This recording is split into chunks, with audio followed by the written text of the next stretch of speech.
தருமபுரி மாவட்டத்தில் குடிநீரில் அதிக அளவு புளோரைட் கலந்திருப்பதால் பொதுமக்கள் கடுமையான உடல்நல பிரச்சனைகளை சந்தித்து வருகின்றனர்.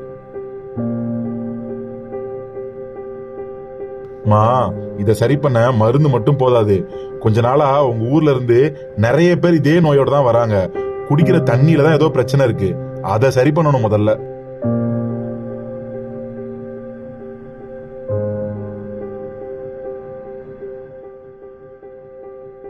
ஐயா, இந்த ஊர் தண்ணியில தான் ஏதோ பிரச்சனைன்னு சொல்றாங்க.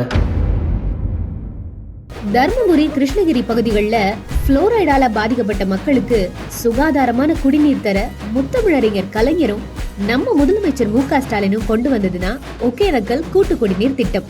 இனிமே உங்க குழந்தைக்கு எந்த பிரச்சனையும் இல்லம்மா. என்னுடைய வாழ்க்கையில நீ எதையாவது சாதிச்சிருக்கியா அப்படின்னு கேட்டா, நான் ஜப்பான் போய் இதற்கான பணிகளை செஞ்சேன். அப்படி உருவாக்கப்பட்டதுதான் இந்த ஒகேனக்கல் கூட்டு குடிநீர் திட்டம். வாக்களிப்பீர் உதயசூரியன்.